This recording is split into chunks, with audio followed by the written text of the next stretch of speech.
Hachette Audio presents Vertigo, The Rise and Fall of Weimar Germany. Written by Harald Jähner. Read by Sam Peter Jackson.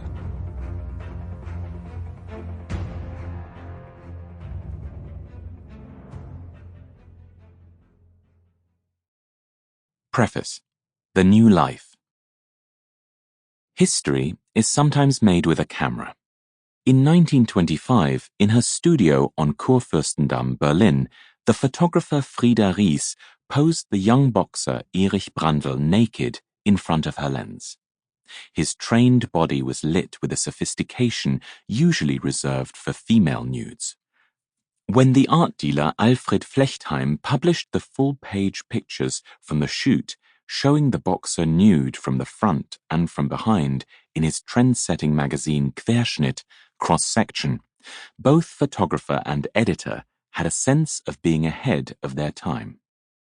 Boxing had exploded in popularity in America and was now causing a stir on the German cultural scene.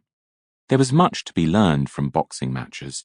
The prominent left-wing poet and playwright Bertolt Brecht thought an evening in the theatre ought to be like a boxing match.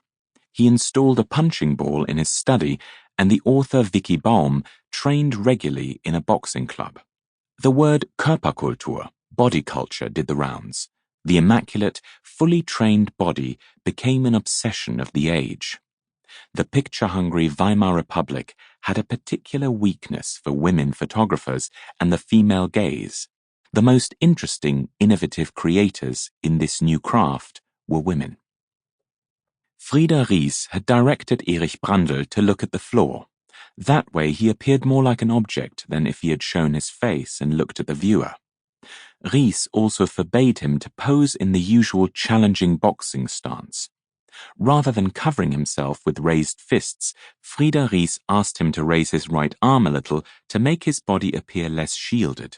This added vulnerability emphasized the radical and challenging way in which the usual roles of men and women had been swapped.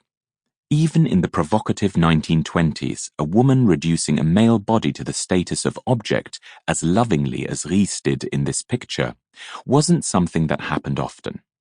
It would have consequences, that was certain. Using scenes like that photo shoot in Frieda Ries's celebrity studio, this book tells the story of a time that in many respects looks like a blueprint for our own. Viewed from the perspective of the present day, Sample complete. Ready to continue?